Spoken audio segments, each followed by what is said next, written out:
I knew the day you met me, I could love you if you'd let me. Though you touched my cheek and said how easy you'd forget me. You said, butterflies are free, and so are we. Good evening, everyone. This is Stone Gasman, live from New York City. And tonight we're going to be doing a 50th anniversary audio commentary for the 1972 movie Butterflies Are Free, starring Goldie Hawn, Edward Alberts, and and of course the best supporting actress winner for that year in 1972, Eileen Heckart. If I remember that name. But yeah, directed by Milton Katselas and written by Leonard Gershay, who of course also wrote the play version, which came out in 1969. This was an interesting film to choose for my 50th anniversary commentaries because, again, it was another one I had never seen before. I thought this would be an interesting discovery because I love Goldie Hawn. I had never heard of this play before. I'd never seen it on stage, obviously. And I thought, well, you know what? If it's got Goldie Hawn, it's got to have something to it. I mean, because who doesn't love Goldie Hawn? So, of course, that's the reason why I chose it. But when I dug deeper and realized that this is also an Oscar winner for Best Supporting Actress, and also there were a couple of other surprises in the cast that I was very surprised about. But I knew that this was an ideal choice for my 50th anniversary commentaries, just because of the talent on display and the fact that it looked like an interesting story. I mean, it's basically about a woman that falls in love with a blind man. Of course, it goes a little deeper than that, but at the same time, I figured this is the ideal type of discovery for 50th anniversary commentaries. I saw it only once today. I've only absorbed it once. So now I'm ready to talk about it. And I hope all of you are doing wonderful tonight. And thank you very much for coming out. I am paused at the Columbia Pictures logo for Butterflies Are Free. So I think without further ado, why not we just go ahead and get into it? All right. So paused at the Columbia Pictures logo. And we'll start 3, 2, 1, and play. And here we have the Columbia lady. Yes.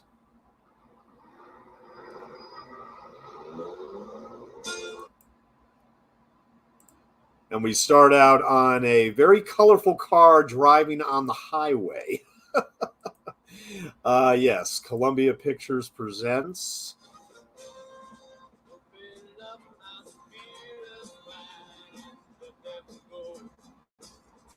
It brings you into the Haight-Ashbury section of San Francisco with this pretty groovy rock song there.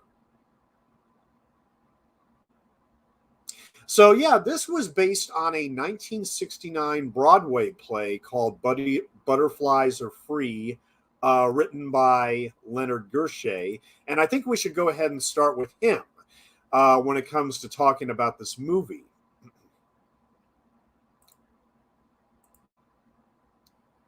So he was born in New York City, made his Broadway debut as a lyricist for the 1950 review Out Alive and Kicking, and he also wrote the book for Harold Rome's musical stage adaptation of Destiny Rides Again in 1959. Now, however, what he seems to be most well known for, at least in terms of Broadway circles, is that he wrote the lyrics for the famous Born in a Trunk sequence in the Judy Garland James Mason musical A Star Is Born. And also in 1957, he would write 10 scripts for the Ann Southern sitcom Private Secretary, but he would also hit a very high point in his career in 1957 when he wrote the very delightful Funny Face, starring Audrey Hepburn and Fred Astaire, where when a fashion magazine mogul and her head photographer, Dick Avery, played by Astaire, scout out a bookstore for their next photo shoot, Dick discovers the unique face of bookseller and amateur philosopher Joe Stockton, played by Audrey Hepburn.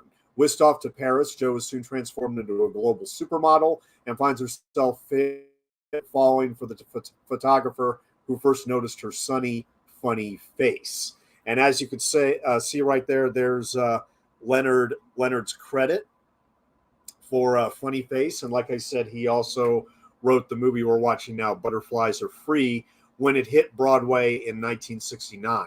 However, it had an almost completely different cast at the time that it was seen, because the original cast, although I should stop to introduce Goldie Hawn here, because yes, it's funny, when I looked for pictures for this movie to put on Twitter to say I'm going to be doing this commentary, I said, wow, there's an unusually high number of photographs with Goldie Hawn in her underwear. Now, look, I know that's she became famous because she was a bikini girl on Rowan Martin's Laugh-In and everything. But at the same time, I was a little unprepared for just the sheer amount of shots of her in her underwear, and thus I was kind of like, well, I'm not going to showcase Goldie Hawn in her underwear on Twitter.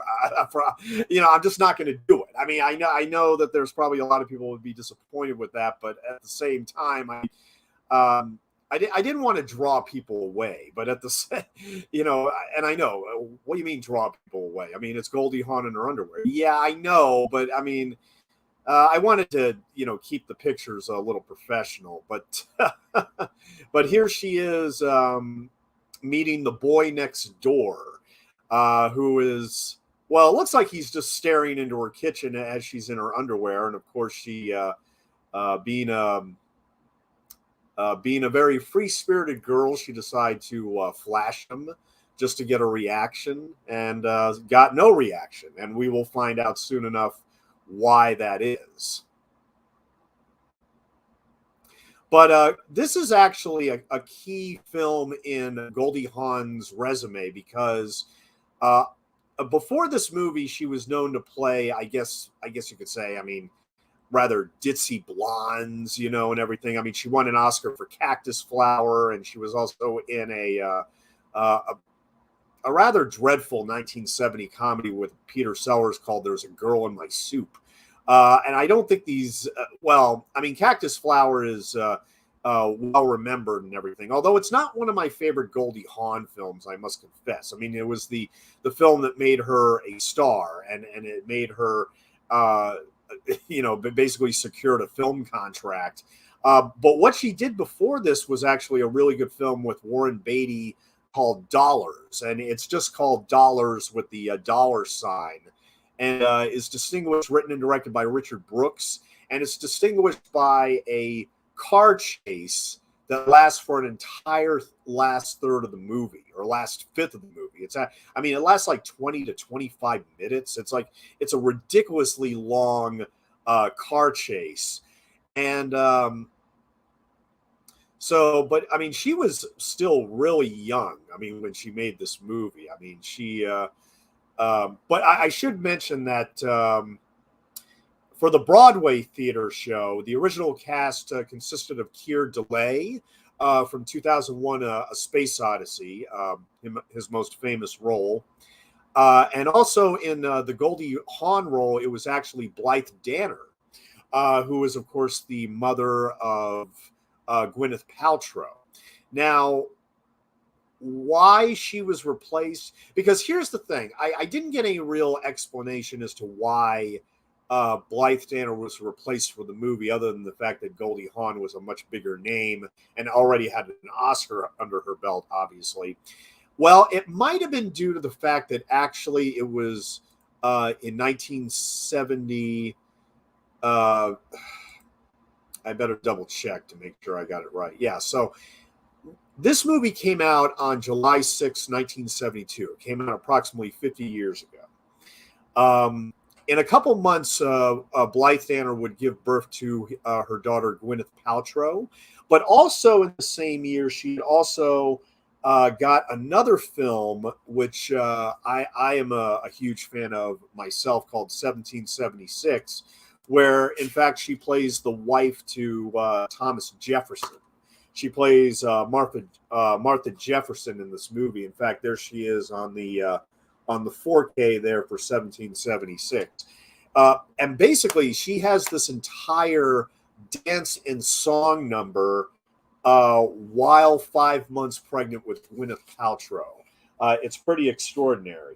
And if you're wondering why, just real quick, why I didn't do a 50th anniversary commentary for 1776, I've opted to wait until November, because that is when, in fact, it was released in November of 1972. So it's very possible that she was busy working on 1776, which was also released by Columbia Pictures the same year, and thus she wasn't able to take this role. But look, I can't complain, because who doesn't love Goldie Hawn? You know, I mean, I grew up with, you know, Private Benjamin and Protocol and Overboard and Wildcats, and you know, Death Becomes Her is a genuine favorite.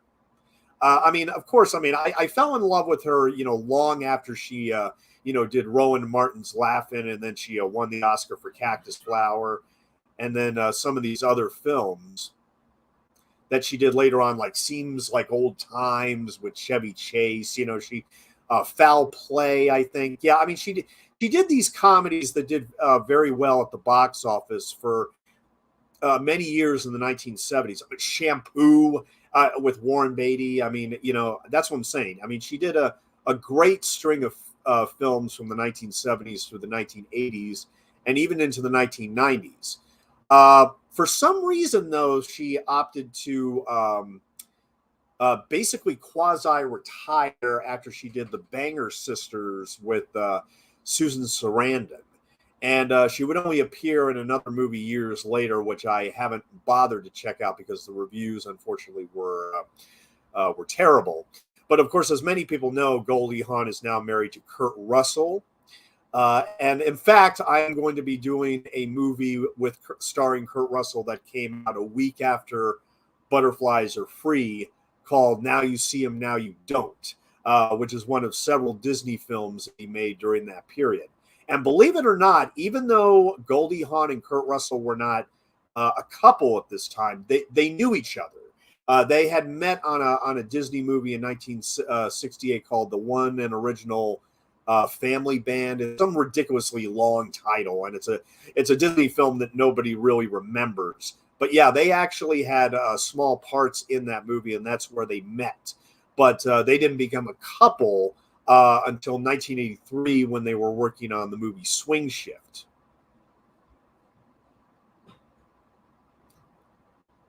But yeah, this role that Goldie Hawn plays, and Blythe Danner, of course, played on the original Broadway stage, is meant to be a 19-year-old ex-Haight-Ashbury hippie in San Francisco, and a lot of from what I've read is that this movie is basically a virtual Xerox copy of the play. I mean, it's a virtual photocopy of everything that's said in the play and everything, but with one distinguishing difference, which is the play is actually set in New York City, but they decided to move the location of the play to San Francisco for the film.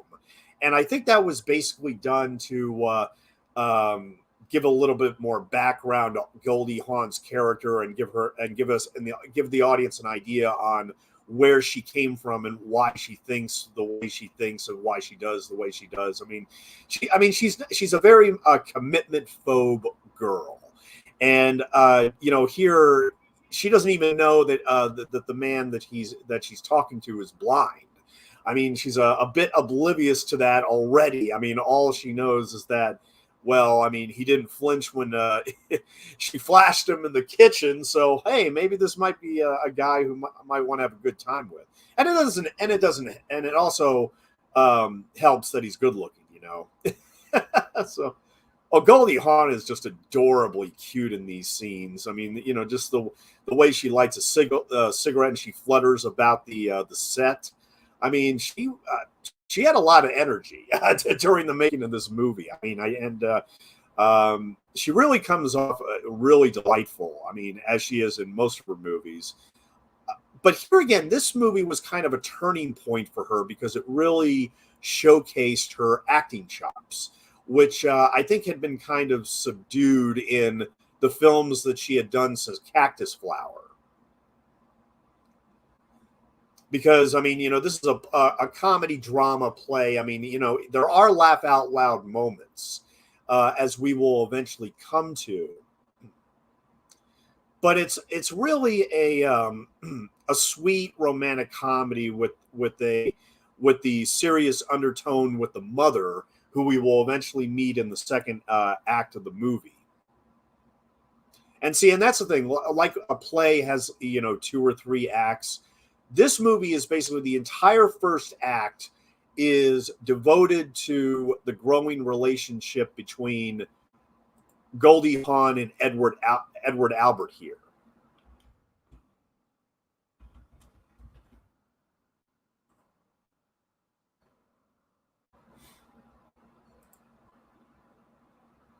I mean, and this is a very drab set. I mean, the thing about movies that are based on plays, which is always a challenge to the director. And remember, the director of the play came over to direct this movie.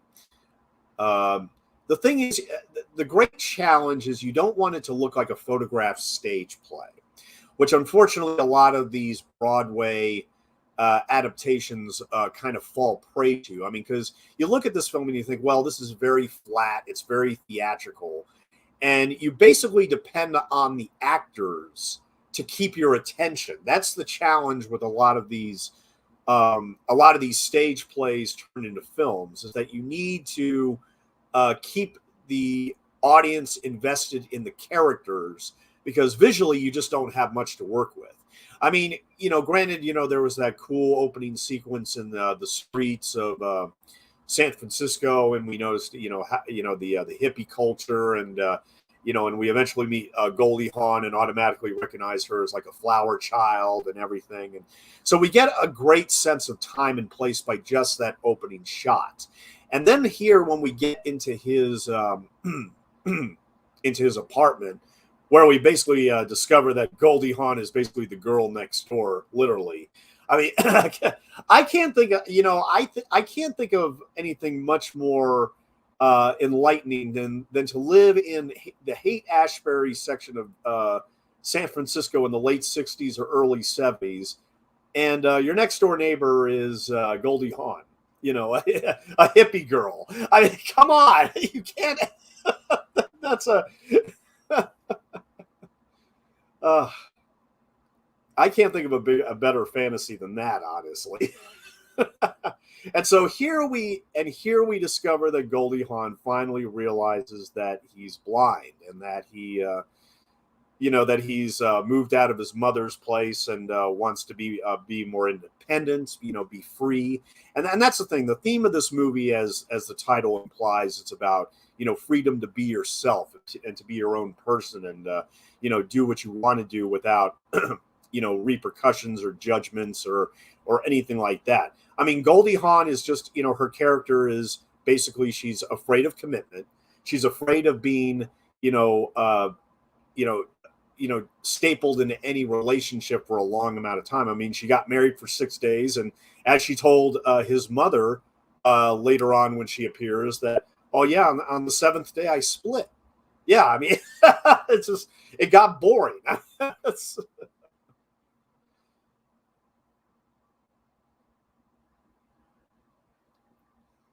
And when she was like explaining to her to his mother later, like, well, so your mother got married 5 times and everything, and she said, well, she loves getting married, she just doesn't love being married.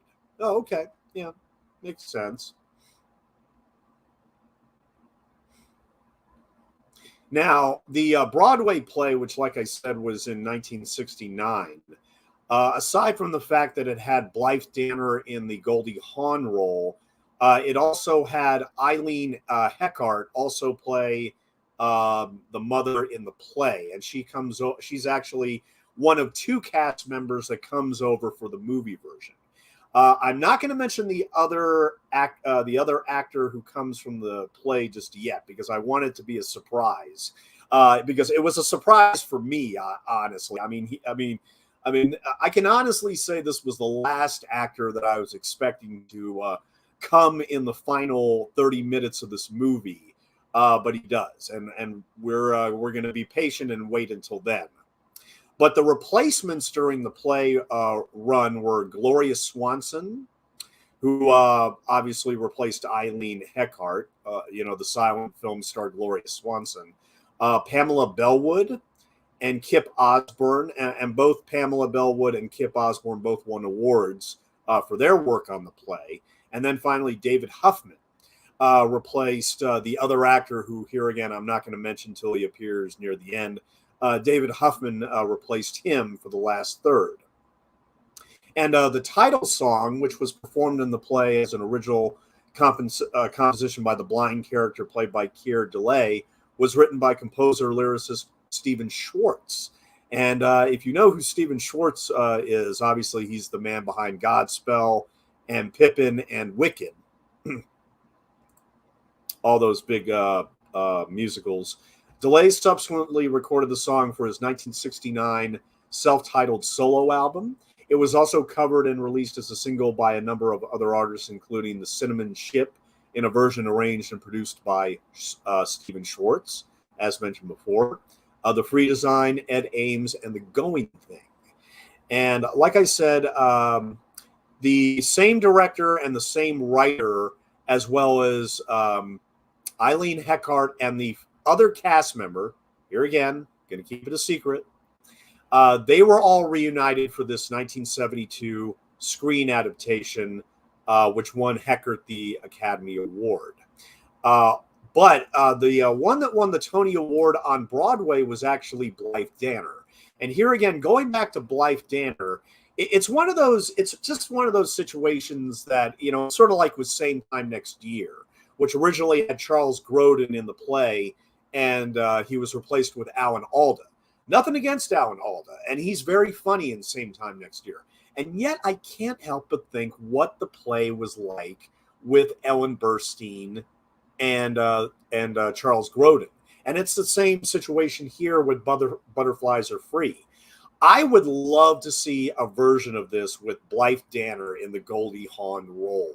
I mean, just knowing everything I know about Blythe Danner and her resume and everything, and of course, I just think back in 1972, she was just whoa. I mean, she was a wow as far as I'm concerned in 1972. I mean, anybody that can dance and sing while 5 months pregnant with Gwyneth Paltrow, you deserve an Oscar just for that. I'm just saying. So I would love to see a version of this movie with Blythe Danner. And here again, that's taking nothing away from Goldie Hawn, because she is absolutely delightful in this movie. But here again, considering that she won the Tony on stage, I would love to see what this would have been like with Blythe Danner. And Milton Katselas also was nominated for the Tony Award for Best Direction for the play, as was Eileen Heckart.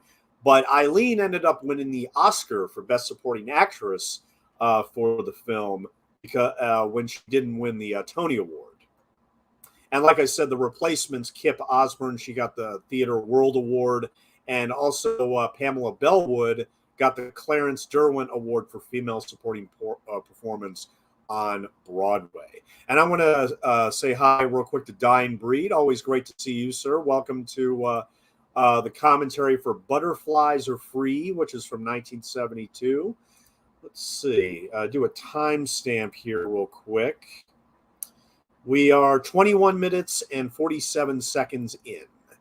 21 minutes and 47 seconds. And actually, we discover right here what the source of the title of the play is.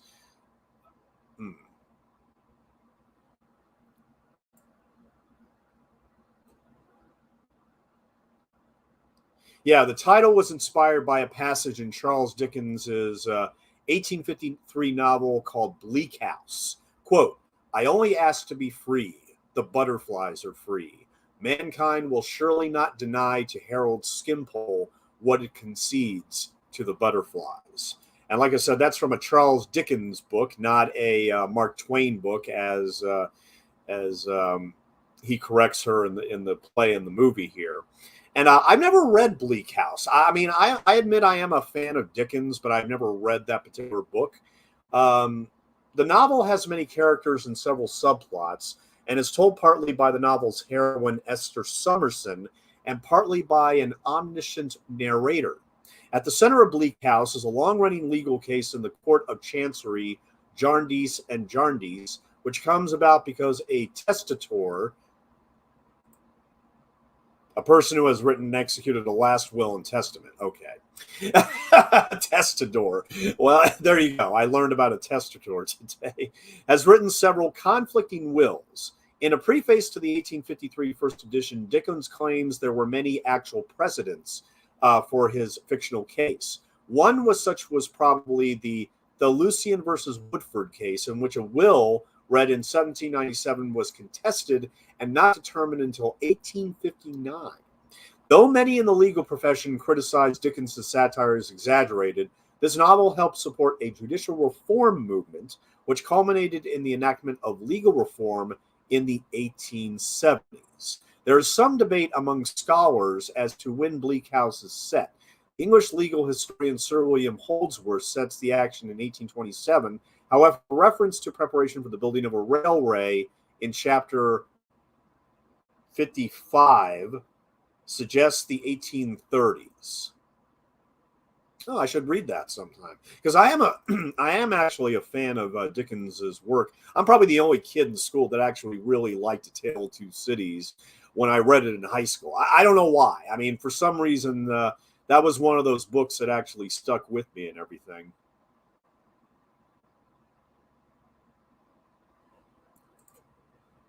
Hey, how you doing? I'm here for the interesting info, but I think I know who you're talking about as to who is the surprise. Yeah, I'm not going to give it away. Look, I mean, I got to admit that my eyes bulged out when I realized who it was, and it took me a couple of seconds. I was like, I know that voice. That guy looks familiar. Okay, I'm just going to save it. It's better to save it, but. So yeah, so that was the inspiration of the name of the play, and so I think we should go ahead and talk about Edward Albert here, who plays the key role here, where he won a Golden Globe Award for New Star of the Year for his portrayal of the blind Don Baker. Okay. And he's the son of actor Eddie Albert and Mexican actress Margot. Now, I know I've seen Eddie Albert in some things. He won the Academy. He was twice nominated for the Academy Award for Supporting Actor for Roman Holiday and The Heartbreak Kid.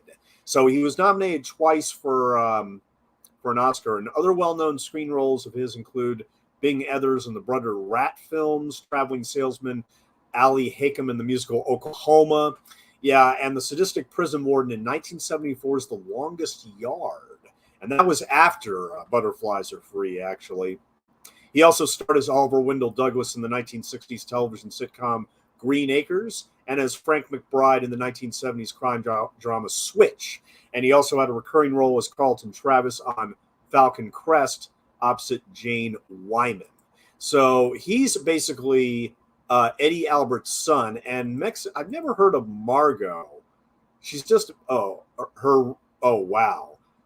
I'm going to go ahead and just take a gamble with this just for the hell of it. But his mother, Margot, her real name is Maria Margarita Guadalupe Teresa Estela Bolado Castilla y O'Donnell.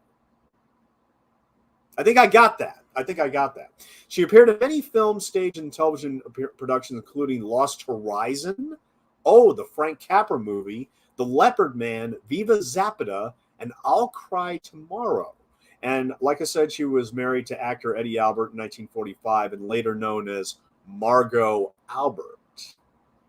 Huh. Very interesting. Yeah.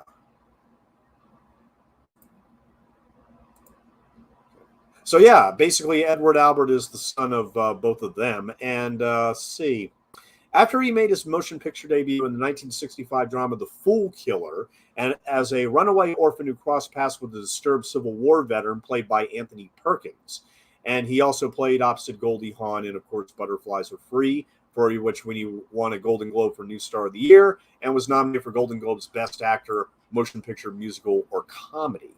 In 1973, Albert starred with Liv Ullmann in the film adaptation of the play 40 Carats. He played a U.S. Navy fighter pilot in the 1976 film Midway, portraying the son of a naval captain played by Charlton Heston. Okay. Now, for 40 Carats, it should be mentioned that this was also from the same director and the same writer of Butterflies Are Free. Milton, Katselas, and Leonard Gershey also made this film for Columbia Pictures the year after Butterflies Are Free. And it had Edward Albert as well as Gene Kelly. And also Billy Greenbush, Deborah Raffin, and Benny Barnes, and Claudia Jennings. And it came out in June of 1973, which was actually based on a play by J. Preston Allen. So Leonard Gershey did not write the play for 40 Carats, but rather it was J. Preston Allen, who I'm trying to remember what she's most famous for. Funny Lady and Prince of the City and Death Trap and The Verdict. Yeah. Mm-hmm. Yeah. So very interesting. So yeah. And after he made a guest appearance in 1976 episode of the NBC dramatic series Gibbsville, he also was featured in the Gene Hackman suspense thriller The Domino Principle and the drama The Greek Tycoon with Anthony Quinn and Jacqueline Bassett. And in 1981, Albert starred with Ray Walston and Aaron Moran from Happy Days in Roger Corman's horror film Galaxy of Terror. Oh, awesome. But he did a lot more television later on, including a role on Dr. Quinn, Medicine Woman, with Jane Seymour. And in Guarding Tess, Albert played the son of former First Lady Tess Carlisle, played by Shirley MacLaine. So, but this was only his second film. And like I said, he impressed a lot of people with his performance here. But he never really achieved this kind of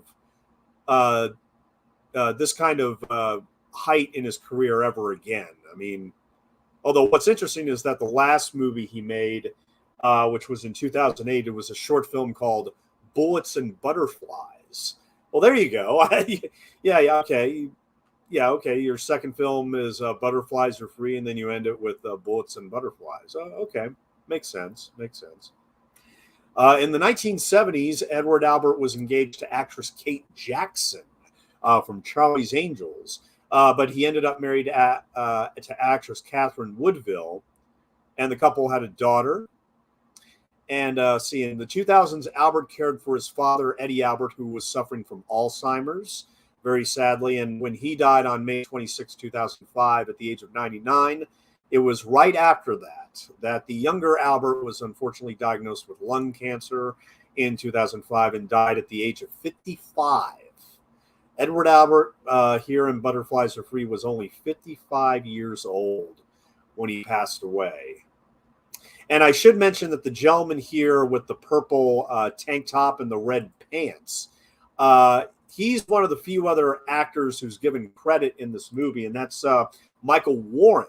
And Michael Warren, who is still with us, he is 76. He's a retired American television actor and also a former college basketball player, best known for playing Officer Bobby Hill on the NBC television series Hill Street Blues. So, and yeah, he played college basketball at UCLA, where he was a 3-year varsity letterman and starting guard from 66 to 68, led by Lou Alcindor. The Bruins posted records of 30-0 in 67 and 29-1 in 68. Both teams, coached by legendary coach, John Wooden, captured the NCAA national championship.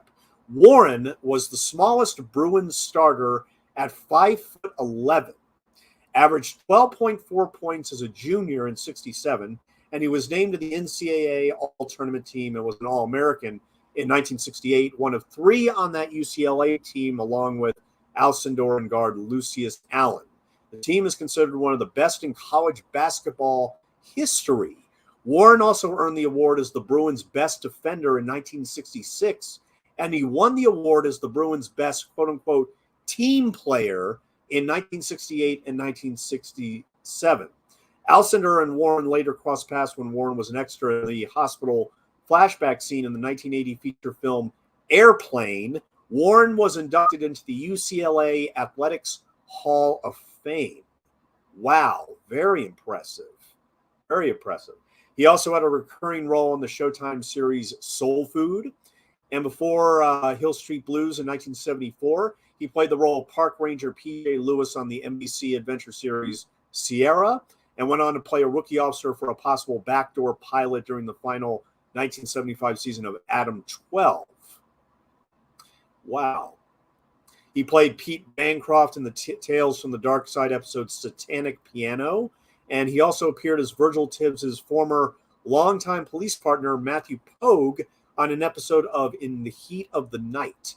And his film work also included 1976's Norman, Is That You? With Red Fox, and the 1971 film Drive, He Said, directed by Jack Nicholson. In 1974, he married Sue Naramore, with whom he had a daughter and a son. After his first marriage ended in divorce, he then married Jenny Palacios, with whom he has had a daughter and another son. And through Cash, he is also the father-in-law of American actress Jessica Alba. That is quite, that is amazing. And he just has that little part in this mod clothing store in the hippie section of San Francisco. Just the small little part. And yet you look at that guy's resume, it's like, wow. Jamie, lovely to see you tonight. Glad you could join me tonight. We are watching Butterflies Are Free. And just to give a timestamp here real quick, we are approximately 35 minutes in. So if you want to join us for Butterflies Are Free, we are 35 minutes in as Goldie Hawn is... oh, yeah, they just had their picnic, I think. And so they're enjoying his new clothes that they got at the mod shop, including the red hat and the shirt and everything. And here again, very 1972 San Francisco. Yeah, they're about to have their little picnic on the floor here. And Goldie Hawn really begins to like this guy. She's really, really starting to like this guy. I mean, she's getting very relaxed and everything. And just having the time of her life, really. I mean, she's about to have some good food and, have some, spend some good time with a guy that she's really starting to like. And I love how she goes out the door there. Wait till you see it. And of course, oh shit. He can't see it. Poor guy. Brings the bouquet to his face so he can smell it and everything. Yeah. Wait till you smell it. That's what she should have said. Wait till you smell it. Yeah, really sad. So Edward Albert, he died at the age of 55, but still quite an impressive resume after he exploded with this movie.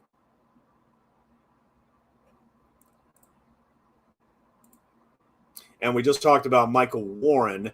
Now, like I said, for Goldie Hawn, I'm trying to remember if she did any other films than the ones I already mentioned.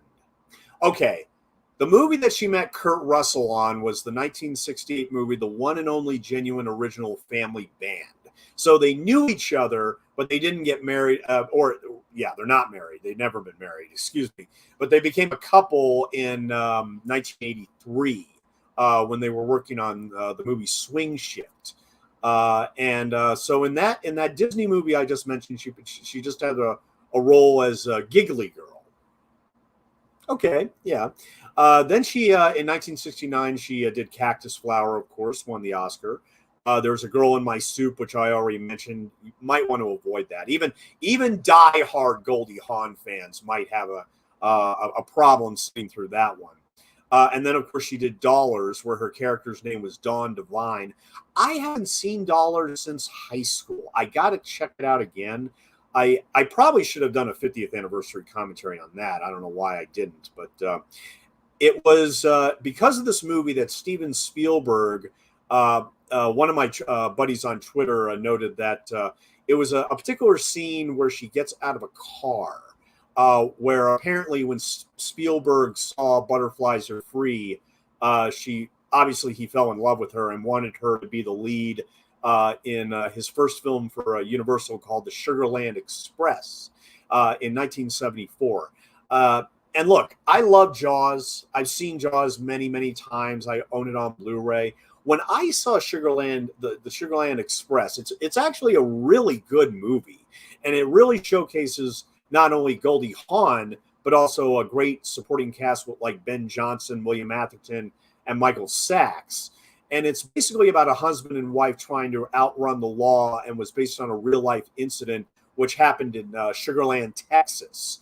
And it's just it's like what I'm reading here. The film is now regarded as something of an anomaly for both comic actress Hawn and blockbuster director Spielberg, as neither has typically been associated with crime drama genre. So look, very underrated film. Go check out the Sugarland Express. Sure, I'll do a commentary on it in a couple of years, but very underrated film. Very underrated film.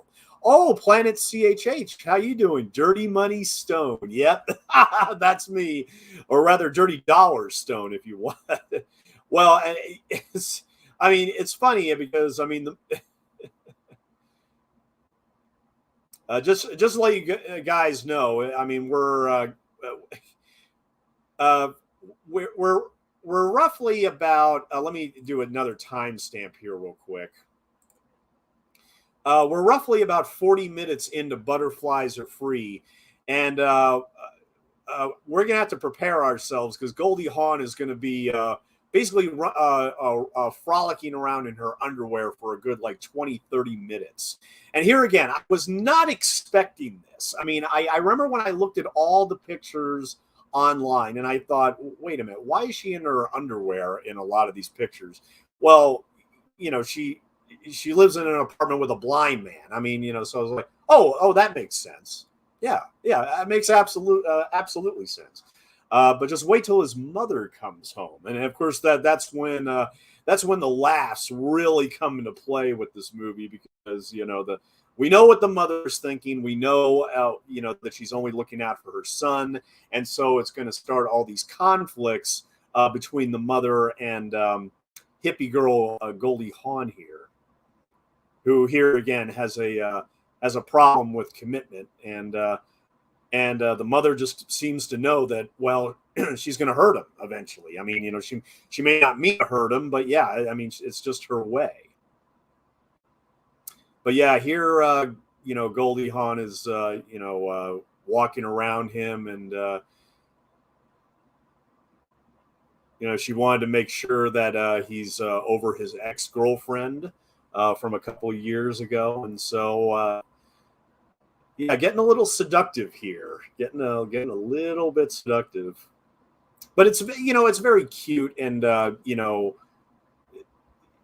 done rather innocently. I think. I mean, I think it's actually very adorable. But here again, you have to think, well, this is not going to last. I mean, this is probably not going to be not much more than a spark or even a one night stand, because who knows.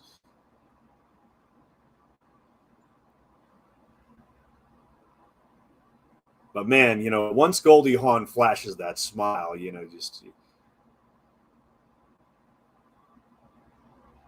yeah, we know where she's going with this. Yeah, I mean, you want to feel how pretty I am, and then of course, takes off a little bit of her hair there. That's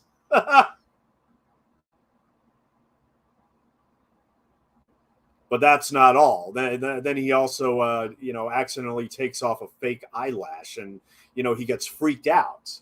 He actually gets freaked out for a moment here, but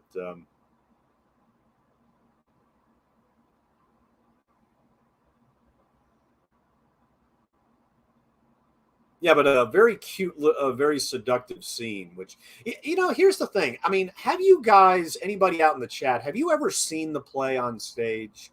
I mean, I've never. It wasn't until now that I've never even heard of this title before, Butterflies Are Free. I mean, I love Goldie Hawn so much that you would think I would have watched this by now. And here again, that's one of the reasons why I chose this for a commentary. But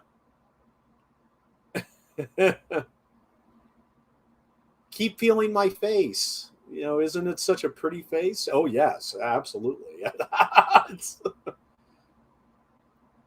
But then she literally takes his hand and puts it on her breast. How is he going to respond to this? Well, he's obviously not expecting it. So, and here they go and they kiss. I mean, here again, this is very, very sweet. But I'm sure that I mean, those familiar with the play, and the play, lasted for over 1,000 performances, and it actually ended on July 2nd of 1972, only 4 days before this movie came out in theaters. So most people that went to see this movie obviously were probably familiar with the play. A lot of the critics who, of course, saw the movie and gave it very high marks had also seen the play and recognized the fact that this was literally the play on film.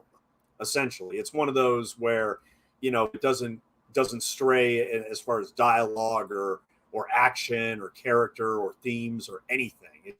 It literally is the play, aside from a change in setting, which here again is now San Francisco instead of New York City.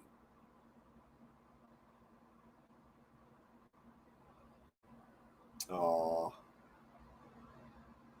hey, MLB fan 122, how you doing tonight? Yeah, Jill in the play was played by Blythe Danner, and I kind of went over Blythe Danner already earlier in the commentary, but here again, I mean, this same year she had done the movie 1776, where she played Martha Jefferson, and did an entire dance and song number while 5 months pregnant with Gwyneth Paltrow. But anyway, we'll talk about 1776 in November when it comes time for the 50th anniversary for that, because it was released in November of 1972. Which why they didn't, well, I know why they didn't release it around the 4th of July, but anyway, we'll wait until that time comes. But what impressed me also about watching Butterflies Are Free for the first time is the amount of July 4th references. Like, okay, obviously Goldie Hawn and Edward Albert here have just had sex, and now Goldie Hawn is showing him some of her own little personal trinkets and everything, and a little bit later, she basically tells him that in bed you were like the 4th of July and then Christmas. So use your imagination there, but and then later on, after his mother leaves, very late in the movie, actually near the end, he tells Goldie Hawn that he's just given his mother his Declaration of Independence. So there's a number of 4th of July references in this movie, which is really bizarre. And also weird, considering the fact that like I said, the original actress who played Jill ended up playing Martha Jefferson in 1776. So I'm not saying this would make a good double feature with that. In fact, I would say no. But It's really where Butterflies Are Free is in its own weird way a July 4th movie. Maybe sort of in a weird way, like Blue Valentine was a 4th of July movie, in that there were several instances where we were on the 4th of July, and the fireworks represented their relationship, and how it was like it burned brightly for like a little bit of time, but then it like goes out forever. Now the thing is, we spend so much time with Goldie Hawn and Edward Albert all throughout the first act of this movie, that of course we root for them to get together. But of course we know how unpredictable Hawn's character is. And we know that, he's going to have to deal with his own issues, being blind and everything, and not being able to see what is about to become.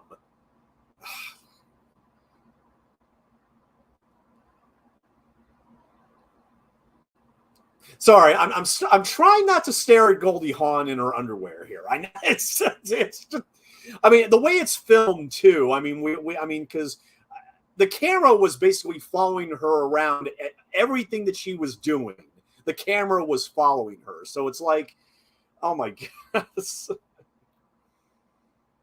she is super young in this movie. I mean, she's supposed to play a 19-year-old.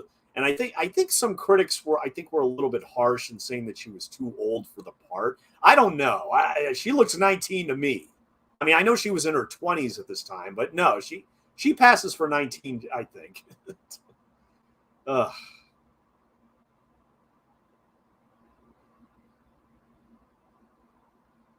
But just wait till Mama comes home, and she's going to be coming home very, very soon here. Goldie Hawn is a beauty. Oh, yes. She's always been a beauty. She always will be a beauty. I mean, Kurt Russell is one of the luckiest guys in show business. What can I say? I mean, yeah. And that's the thing. Even in the movies which are not great, okay. Here again, trying to avert my eyes. It's not easy with this movie.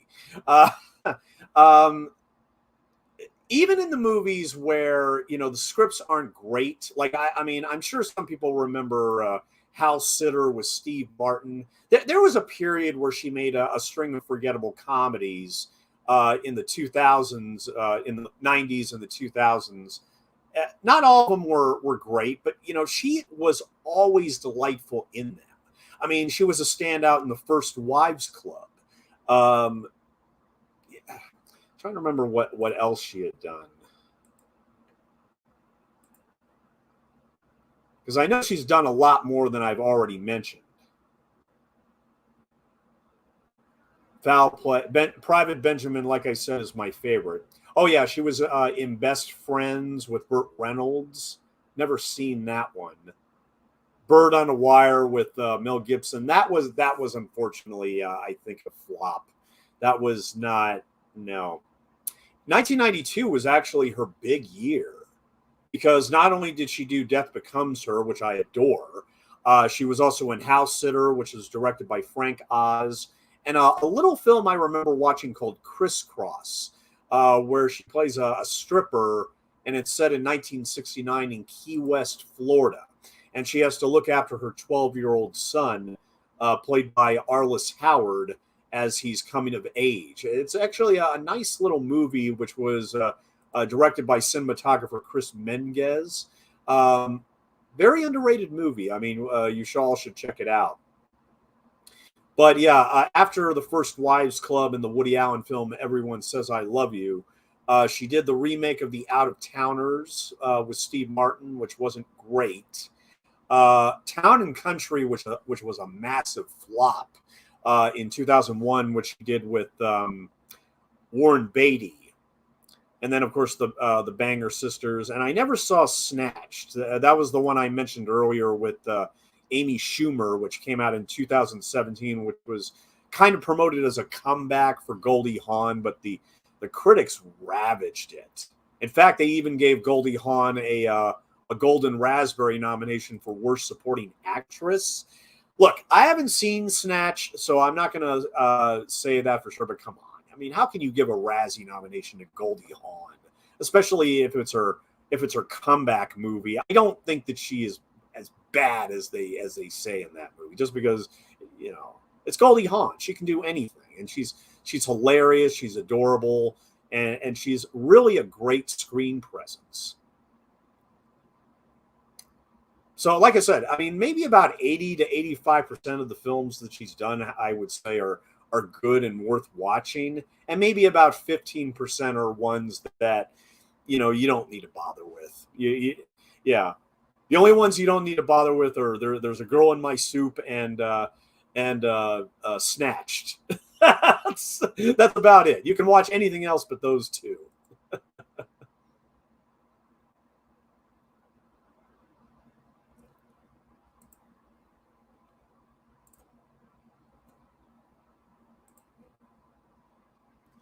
Hmm.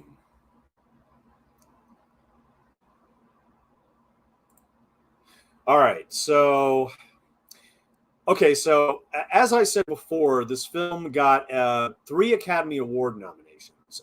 It won for Best Supporting Actress, and we're gonna meet Eileen. We're gonna meet Eileen Heckart here in just a moment. Here she is. Here she is. She just entered the movie. Finally. So this is basically the kickoff to Act 2 right here. We're approximately 53 minutes and 20 seconds in. And here is Eileen Heckart as his mother. And Goldie Hawn is eating an apple in her underwear in the kitchen. And automatically the mother's like, oh no, what are you doing? I mean, that's, look, it's just, meet my mother. Oh yeah, hi.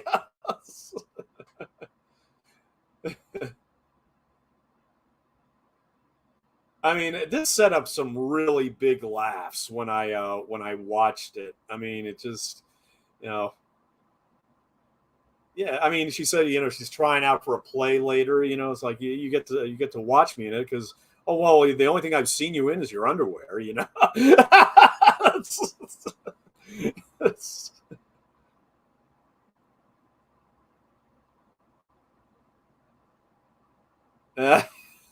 oh God.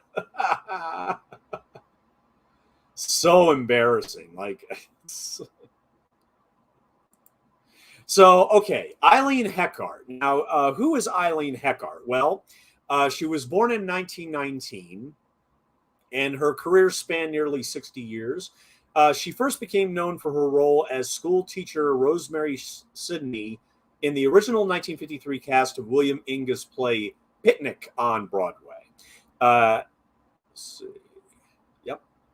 And she often played mothers. Yeah, she was one of those actresses that usually played mothers on the stage and screen. And many of you will know her as the mother of a murdered child in, of course, The Bad Seed, the very famous 1956 thriller with Patty McCormick and Henry Jones.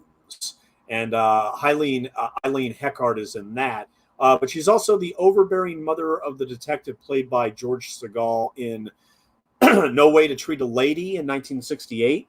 The mother of reporter Jack Stein on the 1990s television sitcom Love and War. The mother of 2 separate characters on the daytime soap One Life to Live in the 80s and 90s. And she was also in the First Wives Club. She was the meddling mother of a jilted wife played by Diane Keaton, who was Goldie Hawn's co-star. So I haven't seen the First Wives Club since it came out in 1996. So I don't remember for sure if Goldie Hawn or Eileen Heckart have any scenes in that they share, because it would be interesting. I'm sure they had a lot to talk about being reunited on that film. She also had a recurring role on the 1970s sitcom The Mary Tyler Moore Show as Mary's Aunt Flo Meredith, a famous reporter, which she repeated on the spin-off series Lou Grant. In addition to her Academy Award for Buffalo Butterflies Are Free, she also won 2 Emmy Awards for Save Me a Place at Forest Lawn and Love and War, and a Golden Globe Award for The Bad Seed. She also received a special Tony Award for Lifetime Achievement in 2000 and has a star on the Hollywood Walk of Fame. She made her final acting appearance in 2000 at the age of 80 in an off-Broadway production called The Waverly Gallery, in which she played the leading role of an elderly grandmother with Alzheimer's disease. And she died at the age of 82 on December 31st, 2001. But this is arguably her most famous role, because you got to remember that she also played the same role on the stage. So she knew this role like the back of her hand. I mean, I'm sure this shoot did not take more than a couple weeks, because I'm sure that, with Eileen Heckart, I mean, she just breezed through this entire role as if she's been doing it for years, because she literally had been doing it for years. She started out in 1969, and while she was eventually replaced, as with all the other cast members, she's really she's more famous for Butterflies Are Free than, of course, Goldie Hawn is. So, I don't think when people think of Goldie Hawn films, they automatically don't think of this one. And that's the weird thing, because, I think this movie is now kind of obscure. Part of that, I think, is just due to the fact, theatrical adaptations to the movies are a dime a dozen. And the thing is that, what was the box office on this?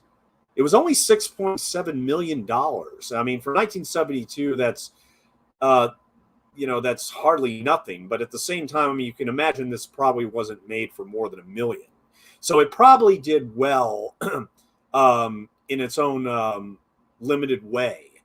And the fact that Eileen got the Academy Award and got even the attention of the Oscars is an achievement unto itself. But yeah, here she is. She's constantly looking at Goldie Hawn and questioning her like a hawk, because she just knows that this is not going to work. Or at least she is, resigned in her own mind that this would never work, because she's just too, Goldie Hawn is just too unpredictable,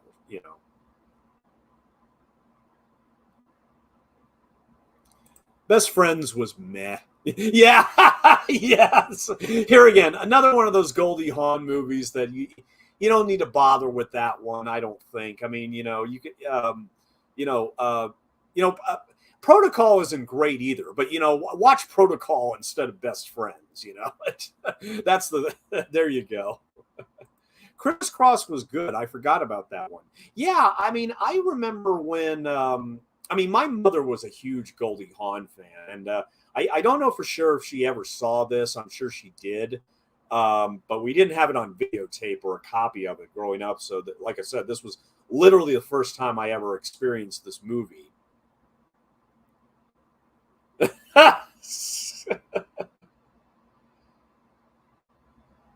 Yes, we it's like the director wants to constantly remind us, yes, we see that she's in her underwear.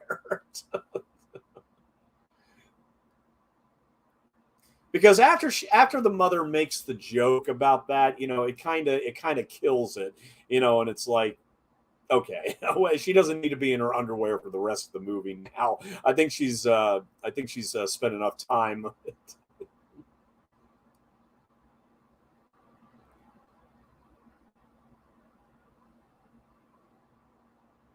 But you can tell, Hawn's performance here is still very impressive, because, she, we know her, we know that, she has, we understand how she moves and how she thinks.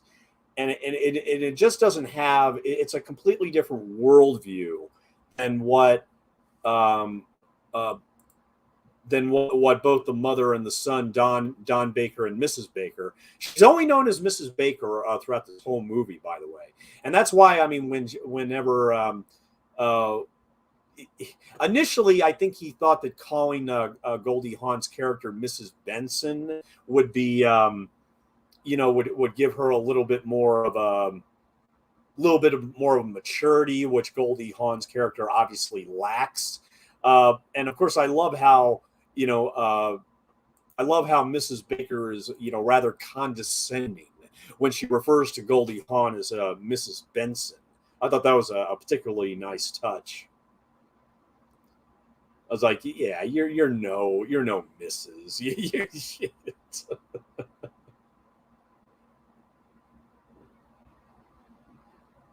Your marriage lasted for 5 days and you took a rest. I was like, no, I split. It's like, well, if you didn't think it was going to work out, you didn't think it was going to work out. But here again, that's just the way she is right now. And we know that Goldie Hawn is capable of maturing because of the conversations that are in this movie. We realize that, of course, that she, left the whole the protesting and everything, and just what everybody else was doing, and she wanted to be her own individual and do whatever she wanted and fly on her own accord. I mean, that's essentially what this movie is about. It's about independence more than anything else. So, and here again, that makes it a great 4th of July movie. I never would have expected when I picked this that it would be very much a 4th of July movie, but it is. I mean, and I'm sure that Leonard Gershey, the writer of the play and the movie, I think that he was I think that he did that purposefully. That he realized that but the movie is not set around the 4th of July, so I don't know if that was just why. I mean, they didn't bother doing that either. Because, like I said, there's only a few references scattered throughout the script, and of course the overall theme of independence. But it's not set on the 4th of July, curiously enough.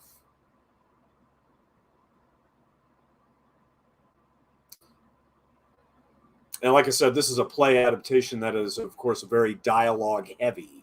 I mean, a lot of these scenes where, of course, the mother is basically constantly prodding, constantly questioning, constantly concerned about her son's well-being. And we get it. We absolutely get it. But we also, we want this relationship to succeed. We want him to be happy with Goldie Hawn and not have his mother just screw up the whole thing.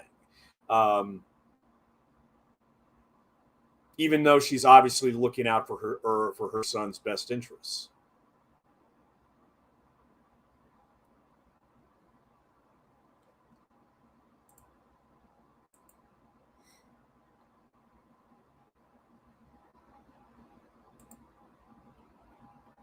Now, let's see.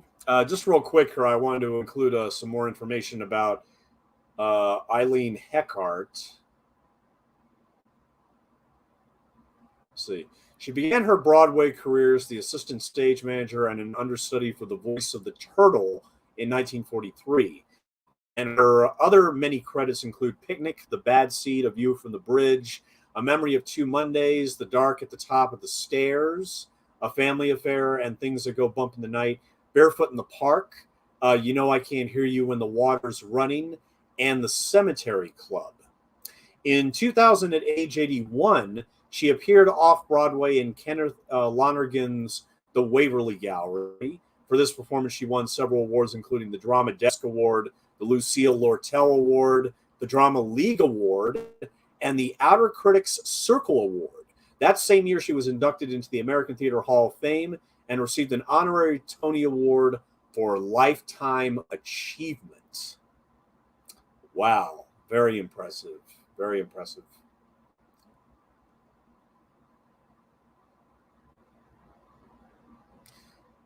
And then after she died in 2001, her ashes were scattered outside the Music Box Theater in Manhattan. So that gives you an idea on how beloved she was in theatrical circles. And obviously, she obviously had a nice push from Columbia Pictures and those who worked on the play when it came to her getting her Oscar in 1972.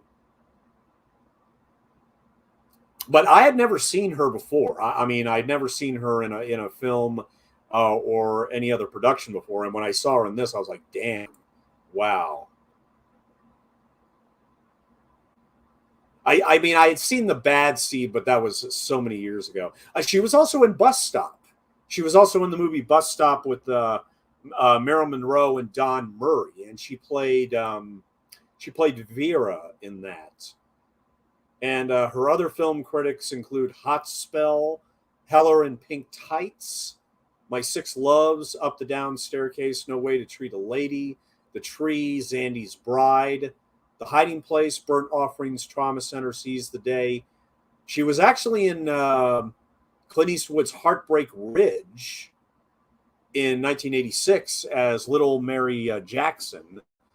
And then her last film was actually The First Wives Club, where here again she was quote unquote reunited with Goldie Hawn. But I just can't say for sure right now if they actually shared any scenes in that. Okay, let's do a timestamp here real quick. We are 1 hour and 8 minutes. 1 hour and 8 minutes in Butterflies Are Free. And we have just over 40 minutes left to go. Yeah, one thing I was worried about with this commentary because she was in Burnt Offerings. Yeah, I've never seen that. 1976 film directed by Dan Curtis, who was the guy that created Dark Shadows, obviously. Stars Karen Black, Oliver Reed, Betty Davis, Burgess Meredith, and Anthony James in smaller roles. Plot follows a family who begins to interpersonally dissolve under supernatural forces in a large estate they have rented for the summer. Oh, very interesting.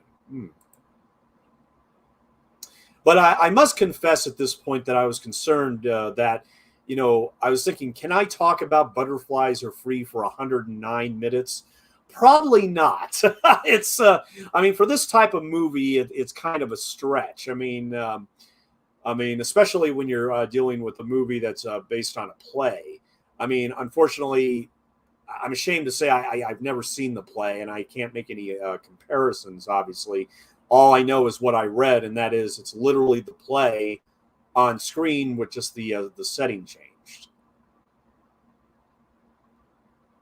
But now here we have Eileen Heckart wanting to talk to Goldie Hawn and basically trying to make her admit that this is not going to work, or at least in Eileen's mind anyway.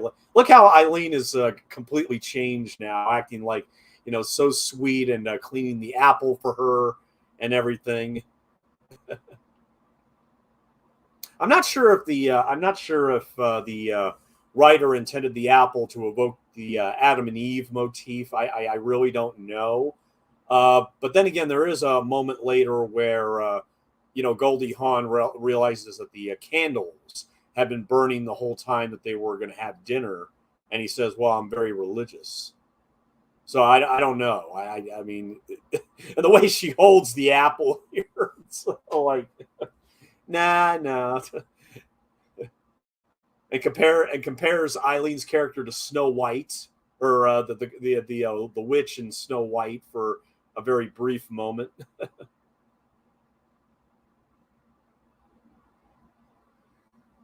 So I guess the apple is supposed to evoke the Snow White story more than the Adam and Eve story, probably. But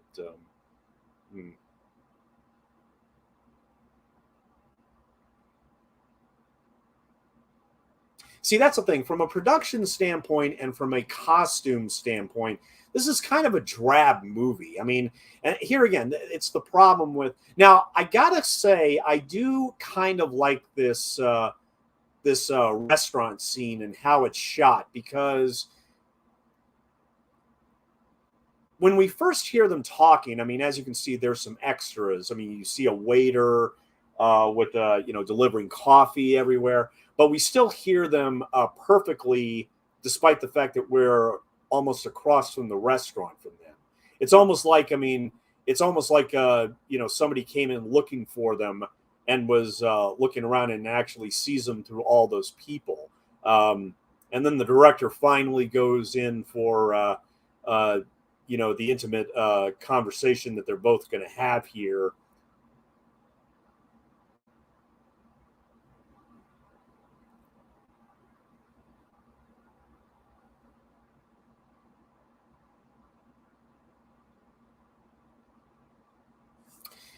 Let's see. Now, let's see. I think. Let's see. All right. Now, the cinematographer on this movie, Butterflies Are Free, is a gentleman by the name of Charles Lang, who was born in 1982 and died in 1998 at the age of 96. And he won an Academy Award in 1932 for A Farewell to Arms. Lang won an Oscar the second time he was nominated very early in his career for A Farewell to Arms. And he received a total of 18 nominations, tying with Leon Shamroy for the most nominations for Best Cinematography. Now, Leon Shamroy, on a side note, he's the one responsible for winning the Academy Award in 1945 for color, for his special color cinematography for why is the name not coming to me automatically? I don't like that. Of course, I have the movie on Blu-ray. Leave Her to Heaven. Yeah, Leave It to Heaven. I have it on Blu-ray behind me, and that's why I was looking behind me for a moment. I was like, wait a minute. But yeah, Leon Shamroy had one for Leave Her to Heaven. But the cinematographer for Butterflies Are Free, Charles Lang, won for A Farewell to Arms all the way back in 1932. The other films that he shot include So Proudly We Hail, The Uninvited, The Ghost of Mrs. Muir. And these are all films that he got nominations for, by the way. A Foreign Affair, Sudden Fear, Sabrina, the very famous Billy Wilder movie starring Humphrey Bogart and Audrey Hepburn. Queen Bee, 1955, Separate Tables. He also shot Some Like It Hot, which I did a commentary on a month ago. The Facts of Life. He was the cinematographer on One-Eyed Jacks, which was the only film in which Marlon Brando directed. And he also shot How the West Was Won, Bob and Carol and Ted and Alice. And Butterflies Are Free was one of his was the last film that he did where he was nominated for an Academy Award.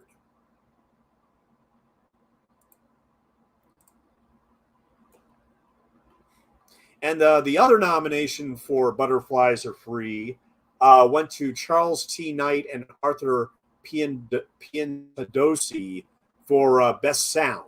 So those were the three Oscars that it was nominated for, with, of course, Eileen Heckart winning for Best Supporting Actress.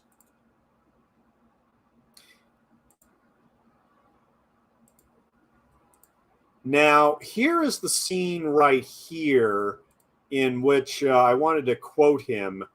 Celluloid Cinema, my good buddy over on Twitter, he said, quote, "There's a scene in this with Hawn and Heckart in a car that has always moved me.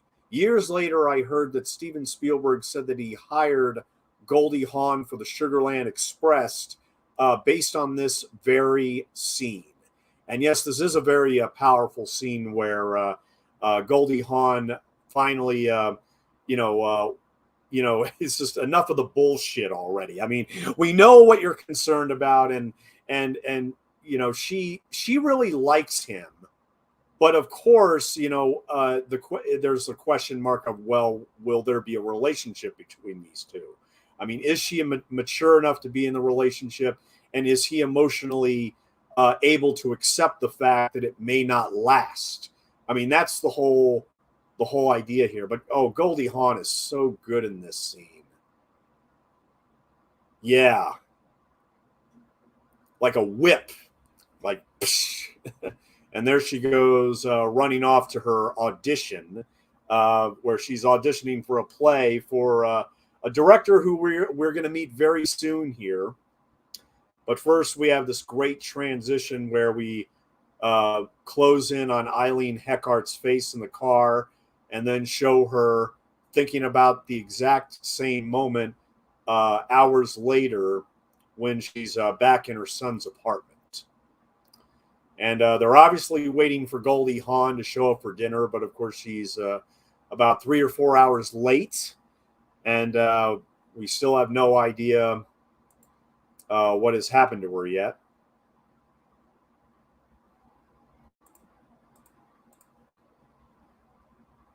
And I also wanted to quote another Twitter friend, Flitter Pated. This movie is fantastic. I still practice with my eyes closed, counting steps from bed to bath and around furniture when I'm in a hotel room. You just never know when it can come in handy. There you go. Absolutely. Absolutely. Mm-hmm. So, okay. So, we still have a few minutes to go before the other actor from the stage play arrives, and who I'm keeping a secret until then.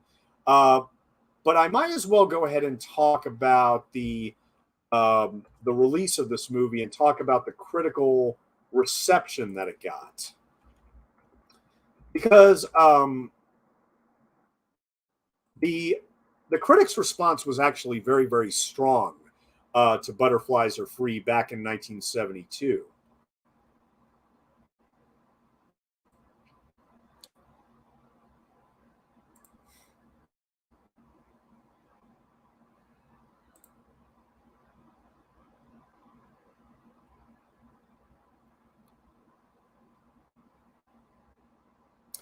Here's what the Village Voice said in their review, in their 1972 review. Despite the absence of a traditional opening up of the play for the screen, the film manages to retain the play's coherence without becoming static. The slickly commercial product is nicely put together, well photographed, and clicks with the audience for which it is intended. The general public old enough to see films in which the word goddamn is spoken. Edward Albert, Eddie Albert's son, makes an interesting debut as the young man who tries to escape his omnipresent mother, expertly acted by Eileen Heckart. Albert gives a very even performance and delivers his lines with enough intelligence to overcome the demands of the occasionally saccharine plot. Eileen Heckart's turn is an acting lesson which many character actors would do well to study. Just hearing her version of the suburban matron whiskey tenor is worth the price of admission. Goldie Hawn, the young man's neighbor then roommate, has what detractors euphemistically call a special talent, meaning the ability to turn off an identifiable segment of the viewing public. Her previous acting jobs, usually as a nincompoop blonde, have struck me as lamentably one-dimensional. Here she is vastly improved, although she doesn't quite manage to look 19.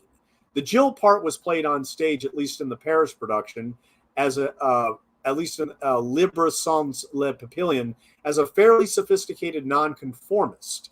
Goldie Hawn plays it here as a sex-wise, post-hate hip type, yet her performance has none of the terminal cuteness that directors have let her get away with in the past. At denouement time, not to give the plot away, there's something for everyone. The boy achieves his needed confidence, the girl shows symptoms of maturity, and the mother herself snips the lingering umbilical. The audience at Radio City Music Hall loved it all, especially the mother's transition from villainous to tower of strength. Throughout the film, they were applauding or hissing at just the right moment. That's entertainment. So that was the review in The Village Voice by Tom Costner. Let's see what the New York Times had to say. Butterflies Are Free, which opened yesterday at the Radio City Music Hall, is Leonard Gershey's Broadway comedy recycled as a movie with the density of Jell-O. Edward Albert, the son of Eddie Albert and Margot, makes his film debut as Don, the young blind man trying to make a life of his own in a San Francisco garret. Eileen Heckart plays his pushy suburban mother who, when the chips are down, is selfless enough to make any matinee lady proud to identify with her, and Goldie Hawn is the desperately eccentric girl next door who falls in love with him. She quotes Dylan Thomas without knowing it, Charles Dickens when she thinks it's Mark Twain, and describes sex with Don as being like the 4th of July and Christmas combined. Don, who likes to be read from Time, Newsweek, and the Berkeley Barb, is enchanted, as obviously was yesterday's early morning audience at the music hall. Butterflies Are Free, the play, ranks with such other glories of the modern American theater as a majority of One, The Impossible Years, and Never Too Late. The film is not completely without intelligence, but its intelligence is in the service of the kind of sentimentality that shrivels the mind, like something left in water too long. Okay, so that one's not as enthusiastic. I like what Peter Hansen here said of.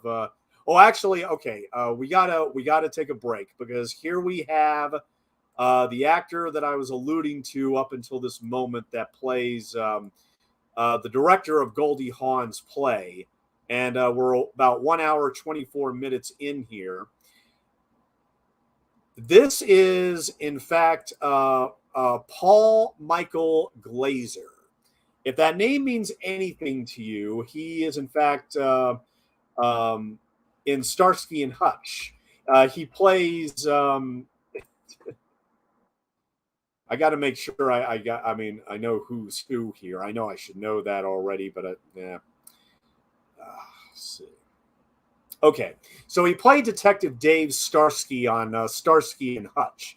However, and he's only billed as Michael Glaser for this movie, but he played the same role on the stage.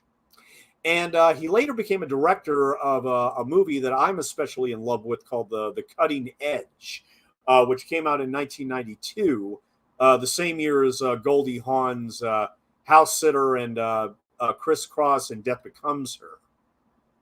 So this is a rare early screen role for Paul Michael Glaser. And just before this, the only other movie that he had done was Fiddler on the Roof, which was directed by Norman Jewison. And after this, he would be in The Great Houdini, Phobia, Wait Till Your Mother Gets Home. Exactly. Princess Daisy, Band of the Hand, and The Running Man. Actually, he directed the Running Man actually with Arnold Schwarzenegger, as well as The Cutting Edge and The Air Up There, as well as Kazam. And he was also in Something's Gotta Give, the Diane Keaton comedy with Jack Nicholson, and also had a cameo in the movie version of Starsky and Hutch in 2004. And the last movie that he did was he contributed a voice to Lego: The Adventures of Clutch Powers, a CGI animated movie from 2010. And he still does television work from time to time. Oh, actually, the same year he did episodes of Streets of San Francisco with Michael Douglas as well as Cannon. We all remember that show, don't we? And on that show, Cannon, he was also credited as just Michael Glaser.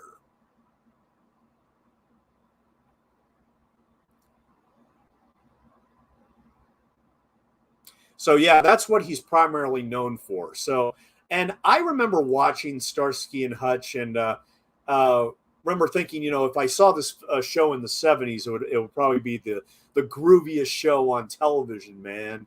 It's like one of those shows. A really good cop show from the 1970s, which I don't think the movie did much justice for that, but Okay, this is probably the funniest moment in the movie where Paul Michael Glaser just makes fun of women from this area of San Francisco where the mother happens to be from. So now we have this really awkward moment where they're both laughing. It's like, yeah.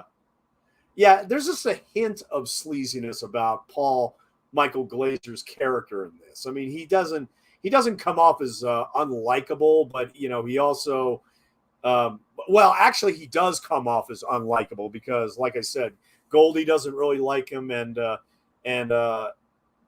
course Edward Albert doesn't really like him but for his own personal reasons.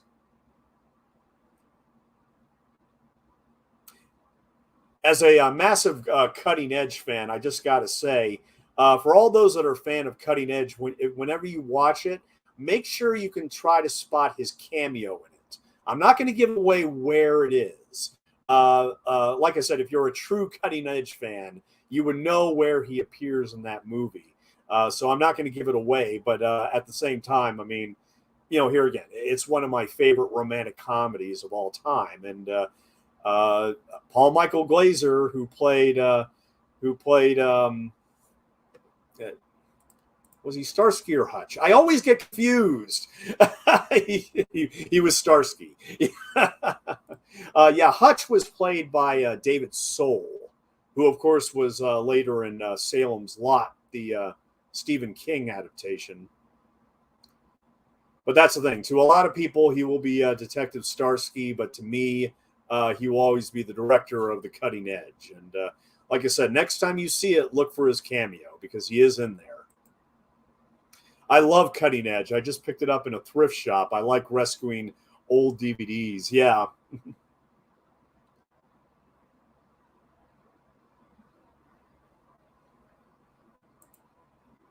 Of course, you got to be careful with some of those old MGM DVDs, Jamie, if you care about the picture quality, because I think with Cutting Edge, I think that MGM eventually put out a DVD of that where it's actually both widescreen and letterboxed. So it basically just looks like a box on your television screen. But, oh, man. Yeah. Yeah, this moment really, really, really hurts. When, Edward Albert ultimately realizes that Goldie Hawn plans to move out with Paul Michael Glaser, of all people, move into his apartment just somewhere and hang out with him for a while. And yeah, very devastating moment. Very devastating. And you can't blame the mother because she knew this moment was going to come. She knew this moment was going to come and that he was going to be hurt by Goldie Hawn's tendency to not commit to any kind of relationship. Don is shot through the heart. Yep, definitely. Literally just shot in the heart right here. And, I can see why that audience at Radio City Music Hall in both of those reviews empathized that they were with this movie all the way. And it obviously touched them, and they audibly reacted to the drama that was unfolding. So, look, I mean, even if it is a photographed stage play, I mean, it does work as a feature film.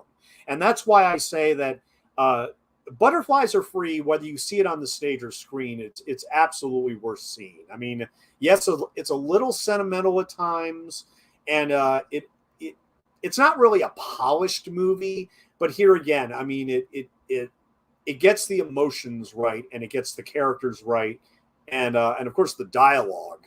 The dialogue throughout is scattered throughout is very, very memorable. And here Eileen Heckart is making her gradual transformation to a mother that understands that he really wants to be on his own and be free and pursue what he wants to pursue without her being in the way. And that's why he ultimately is about to give up and just say, okay, just take me home. I can't deal with this. Just take me home. And there was a scene earlier where her mother was shocked to find the bathtub in the middle of the apartment. But in actuality, in a lot of old New York tenement apartments like this, yeah, the bathtub usually wasn't even in the bathroom. I mean, some people actually took baths in the middle of the living room in some of these old New York City apartments. It's just, I mean, when the mother is all obsessed about, checking the plumbing and everything, I mean, just so obsessed about just everything that she can't accept the fact that he can at this point probably take care of himself. And it's funny that the Don's age is never really explicitly stated in the movie, but at one point he tells his mother that you're treating me as if I'm 11 about to turn 10. Well, it's basically implied, I think, that he's about 20 or 21 years old. I mean, he's literally like just slightly older than Goldie Hawn's character.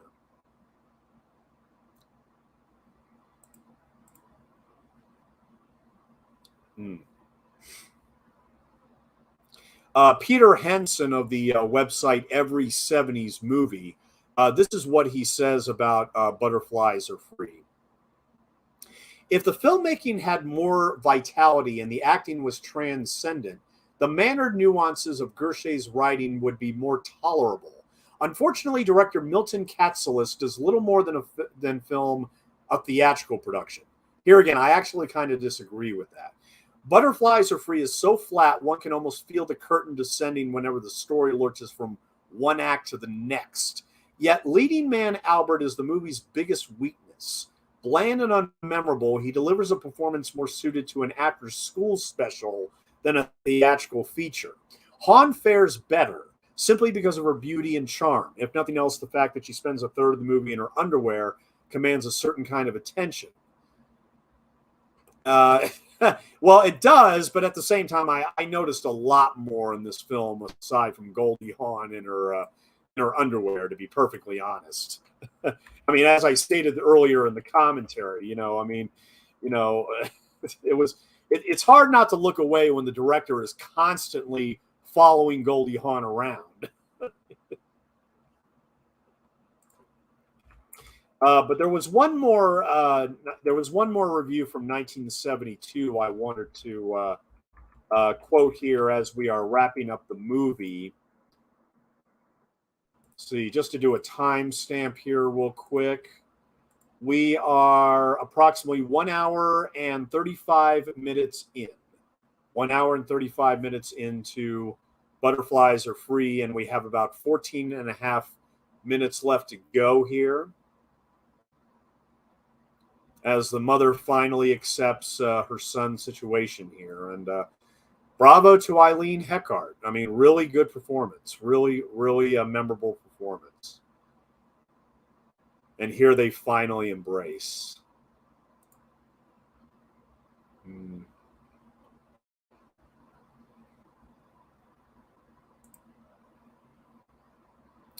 see.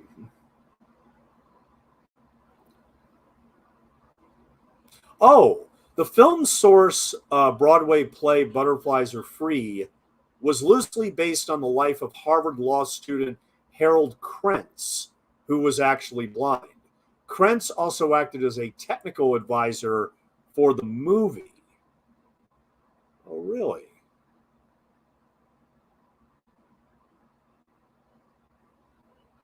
And he died at the age of 42 in the Bronx. His autobiography is called To Race the Wind. Oh. That I didn't know until now, actually. Wow. Okay. Ingrid Bergman, Olivia de Havilland, and Angela Lansbury were all considered for the role of Mrs. Baker before they cast Eileen Heckart from the Broadway play. Okay, and I just got the confirmation here. Eileen Heckart and Goldie Hawn played alongside each other again 24 years later in the First Wives Club. So they did share a scene together. I just couldn't remember.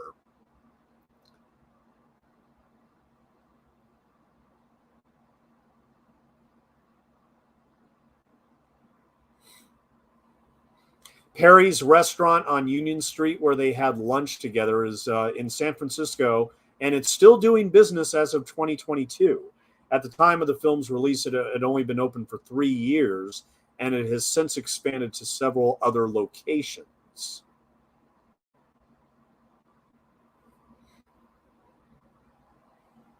Okay.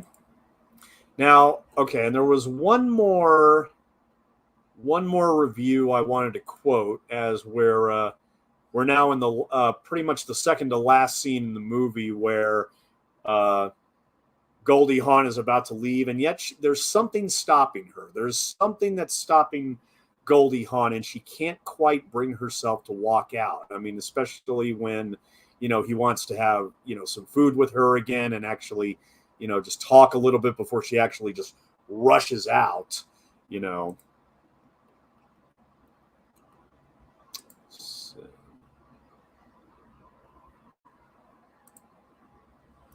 Do do do do do do do do.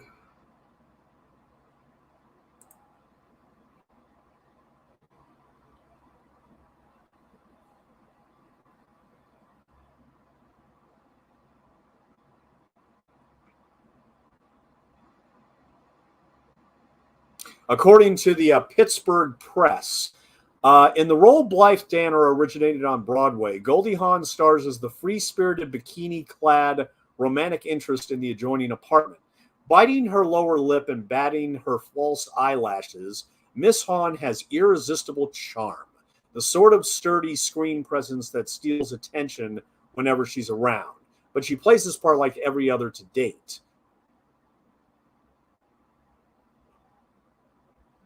Well, actually, I mean, that's almost unreadable now. Wait a minute.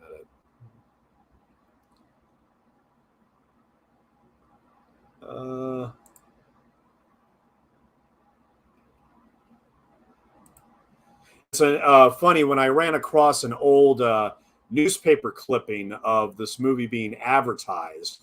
Right next to it, in its sixth straight week, is Reefer Madness.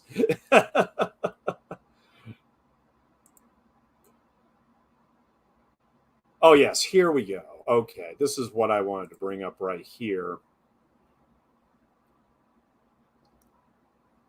What did you think of Cactus Flower?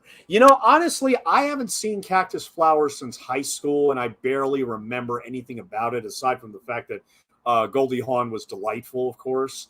But one thing that not a lot of people know, and I have to throw it out there, a couple years ago, Adam Sandler made a movie with Jennifer Aniston called.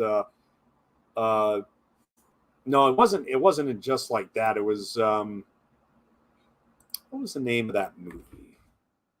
Uh, well, that movie is actually a remake of Cactus Flower, believe it or not, but not a lot of critics picked up on that. Just Go With It. That was the name of it. That's actually a remake of Cactus Flower.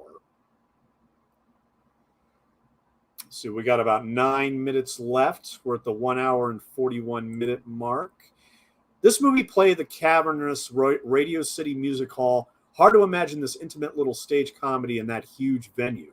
Yeah, I know. But and like I quoted from those articles earlier, is that the audience loved it. I mean, they cheered and they hissed and everything, and they really got into the movie. I mean, which is very surprising.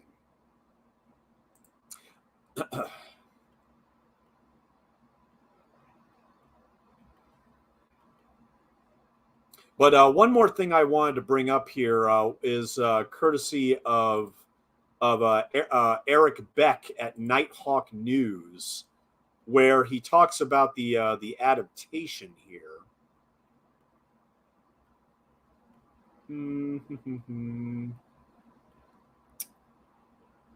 Oh boy, where is it? This is a long article. That's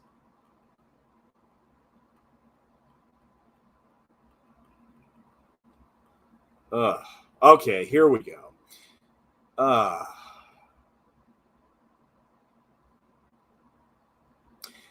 this is what he says about the adaptation as a play adaptation. I cannot blame the filmmakers for putting two annoying tropes together. Playwright Leonard Gershie had already done it in the original stage production. Almost everything you see in the film had already been done on stage. If the ages of the main characters had been a bit younger, this would have worked well as an after-school special.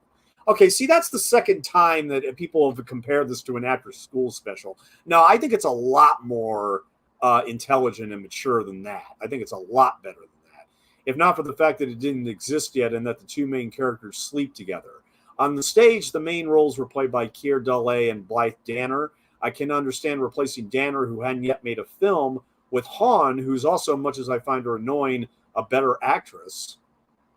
But why replace DeLay, who had been the star of 2001 with Edward Albert?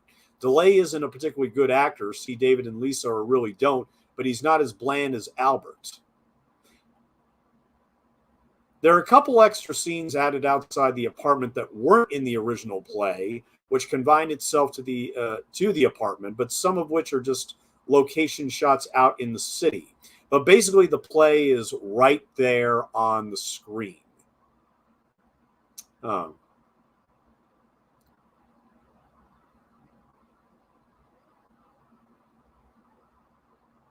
And he doesn't believe that Heckart deserved her Oscar in a weak year of 1972.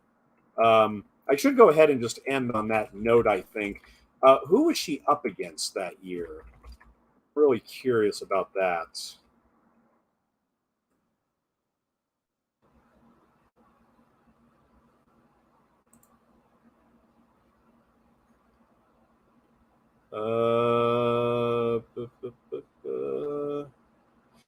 The other Best Supporting Actress nominees were Jenny Berlin, with her sole nomination as Leela Kolodny, the nice Jewish girl in director Elaine May's The Heartbreak Kid. Geraldine Page in Pete and Tilly, where she played a bitchy friend and matchmaker to Carol Burnett. Susan Terrell as Oma, the alcoholic temporary girlfriend of a boxing contender, played by Stacy Keach in Fat City. And we will be doing a commentary on Fat City later this month. And finally, Shelley Winters, which would be her fourth and last career nomination as Belle Rosen, a Jewish grandmother passenger who saves Gene Hackman's life in Irwin Allen's The Poseidon Adventure, which actually won for Best Song and a special achievement for its special effects. So that's who she was up against. And for some reason, I think that Shelley Winters may have been the preferred favorite before Eileen Heckart won. I think that was. I think I read something somewhere a few years ago that was supposed to have been Shelley Winters' year, and that she should have won for the Poseidon Adventure, but. This is the very last shot of Paul Michael Glaser. And I like what they do here. You know, they stop, they meet together with their eyes, and she looks into his eyes. And we cut. And here at this point, we don't know if Goldie Hawn is actually driven off with Paul Michael Glaser yet, or whether or not she's actually going to come back up to the apartment, which I'm sure anybody watching this film at Radio City Music Hall or even today would want these two to come together, despite the obstacles and despite the problems that may lay ahead. But you know.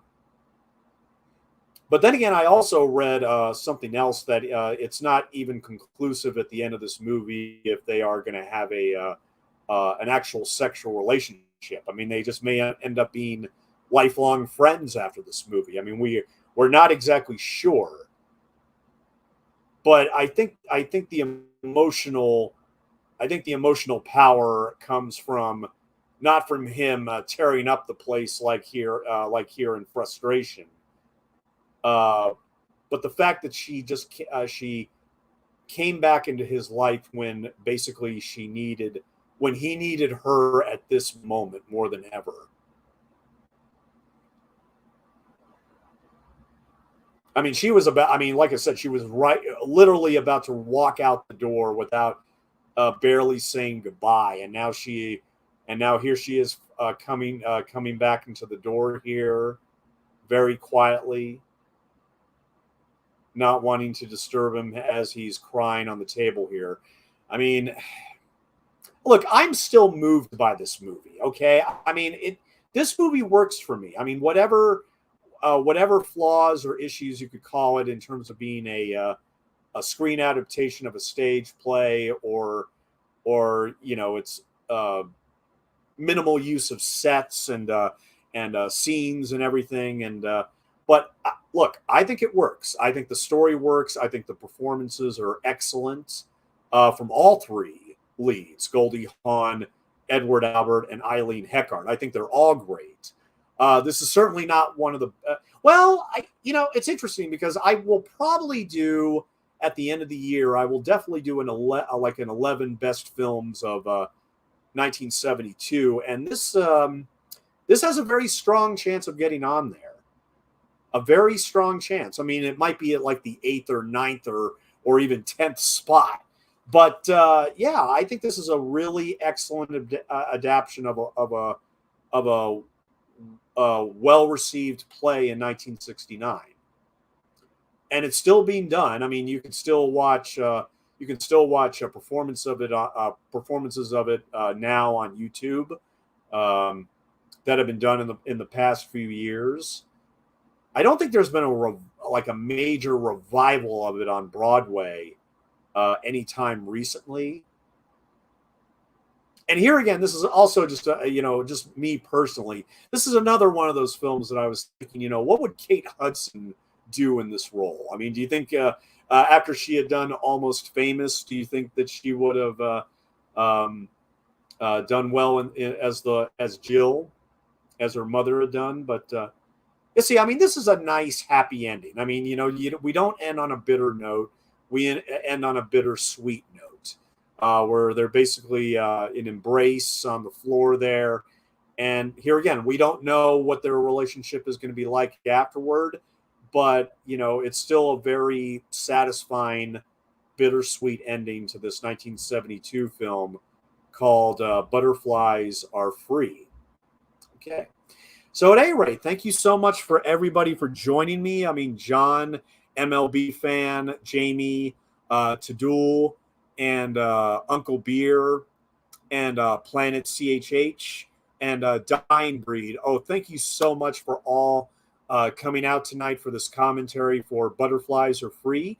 Now, as far as my next two commentaries are concerned, I haven't set up an exact a date for them yet, but I can tell you right now that I will be doing the next two that I'll be doing next week will be, or in the next week will be, Michael Crichton's Looker, which came out in 1981, as well as Peter Hyams's Outland, starring Sean Connery.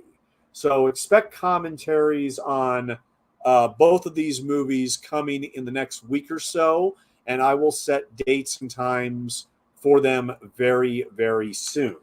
So at any rate, finally, thank you so much for everybody for coming, and I'll see you all when I do the next commentary. You all